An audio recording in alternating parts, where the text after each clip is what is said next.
السلام علیکم۔ آپ دیکھ رہے ہیں انفارمیٹک کی ہسٹری آف اسپین۔ یہ قسط نمبر 2 ہے۔ طارق بن زیاد فاتح اندلس کیسے بنا اور اصل میں طارق بن زیاد کون تھا؟ آج کی اس ایپیسوڈ میں ہم آپ کو یہی سب بتائیں گے۔ طارق بن زیاد نسلاً بربری افریقہ کا باشندہ تھا اور موسیٰ بن نصیر کے آزاد کردہ غلاموں میں سے ایک تھا۔ وہ فوجی خدمات پر مامور تھا۔ اسلامی لشکر 2 شنبہ 5 رجب کو اندلس کی ایک پہاڑی پر اترا، جو بعد میں طارق سے منسوب ہو کر جبل طارق سے موسوم ہوئی۔ اب اس کا بگڑا ہوا نام جبرالٹر مشہور ہے۔ مسلمان جولین کے تجارتی جہاز پر آئے تھے، اس لیے ان کے اترنے سے کسی کو کوئی کھٹکا نہیں ہوا۔ یہ چاروں جہاز سپاہیوں کو اتار کر باقی ماندہ سپاہیوں کو لانے کے لیے واپس چلے گئے۔ اثناء راہ میں طارق نے ایک خواب دیکھا کہ حضرت محمد صلی اللہ علیہ وآلہ وسلم مہاجرین و انصار کے ساتھ تشریف فرما ہیں۔ اللہ کے نبی صلی اللہ علیہ وآلہ وسلم طارق سے فرما رہے ہیں کہ طارق اسی شان سے قدم بڑھائے جاؤ۔ پھر آپ نے اس کو مسلمانوں کے ساتھ نرمی سے پیش آنے اور اپنے وعدوں کو پورا کرنے کی ہدایت کی۔ طارق اسی پہاڑ پر چند دنوں مقیم رہا۔ اسی اثناء میں باقی ماندہ لشکر بھی آ گیا، جسے طارق بن زیاد نے کچھ نفری کے ساتھ آگے شہر میں روانہ کیا۔ کچھ شہر تو بلا مزاحمت ہی طارق کے قبضے میں آ گئے۔ جبل طارق کے آس پاس شہروں جزیرہ خضرہ، قرطاجنہ اور جزیرہ طریف کی بآسانی سرنگیں ہو جانے سے بڑی آسانی حاصل ہو گئی۔ طارق نے ان شہروں کی فصیل اور قلعوں کو درست کرایا، جہاں جہاں دیوار کی مرمت کی ضرورت تھی مرمت کرائی، اور اندلس کے شاہی لشکر سے کھلے میدان میں مقابلہ کرنے کی تیاریاں کر لیں۔ اندلس میں زمانہ میں یونانی اساطیر کی طرح نجوم و طلسمات کے بہت سے افسانے پھیلے ہوئے تھے۔ ان میں سے بعض عرب مورخین کے کانوں تک بھی پہنچے۔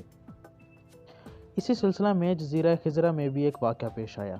یہاں طارق سے ایک بڑھیا نے بیان کیا کہ اس کا شوہر نجومی تھا، کہا کرتا تھا کہ اس ملک میں ایک امیر داخل ہوگا جو سب پر غلبہ حاصل کر لے گا۔ اس کی نشانی یہ ہے کہ اس کا سر بڑا ہوگا، اس کے بائیں بازو پر ایک تل ہوگا جس پر بال اگے ہوں گے۔ طارق کو اس بیان سے دلچسپی پیدا ہوئی۔ اس نے بایاں بازو کھول کر دیکھا تو اس پر واقعی ہی تل موجود تھا، جس پر بال بھی اگے ہوئے تھے۔ جس طرح طارق کی طرف ان بشارتوں کی نسبت کی جاتی ہے، ویسے ہی راڈک کی طرف ایسے واقعات منسوب ہیں جس سے اس کی حکمت کے زوال اور عربوں کی آمد کی پیشن گوئی ظاہر ہوتی ہے۔ چنانچہ کہا جاتا ہے کہ تلیتلا میں ایک قدیم تاریخی عمارت جو کہ بیت الحکمہ کے نام سے موسوم تھی، یہ عمارت مقفل تھی، اور یہ دستور چلا آتا تھا کہ اندلس کا نیا فرما روا اس پر ایک تالا چڑھا دیتا ہے اور اس کی کنجی اسی تالے کے ساتھ لٹکی رہتی تھی۔ کسی فرما روا کو اجازت نہ تھی کہ وہ اس تالے کو کھول لے، ورنہ تالا کے کھولنے کے معنی ملک کو آفات و حوادث میں مبتلا کر دینے کے تھے۔ اس عمارت کی حفاظت کے لیے دربان مقرر تھے۔ چنانچہ راڈک کی تخت نشینی کے وقت بھی دستور کے مطابق وہ دربار میں حاضر ہوئے اور اس عمارت پر کفل چڑھانے کی رسم انجام دینے کی درخواست کی۔ اس وقت تک اس عمارت کے دروازہ پر 26 کفل لگ چکے تھے۔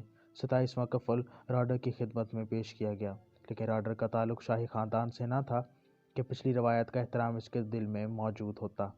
اس کو اس طلسمی عمارت کی حقیقت دریافت کرنے کا شوق پیدا ہوا کہ شاید پچھلے بادشاہوں کی دولت اس میں ودیعت رکھی ہوئی آ رہی ہو۔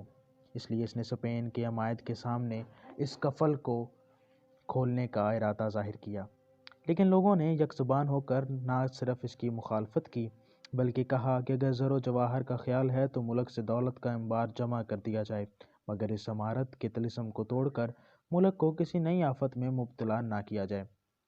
لیکن راڈک اس طلسمی عمارت کے سربستہ رازوں کو معلوم کرنے کے لیے بے چین تھا۔ وہ اپنے ارادے سے باز نہ آیا اور خود جا کر سارے کفل کھول ڈالے۔ بیت الحکمہ کے کفل کھولنے کے بعد راڈک کو کیا ملا، مائدہ سلیمان کیا ہے، یہ سب آپ کو بتائیں گے تاریخ اندلس کی قسط نمبر 3 میں۔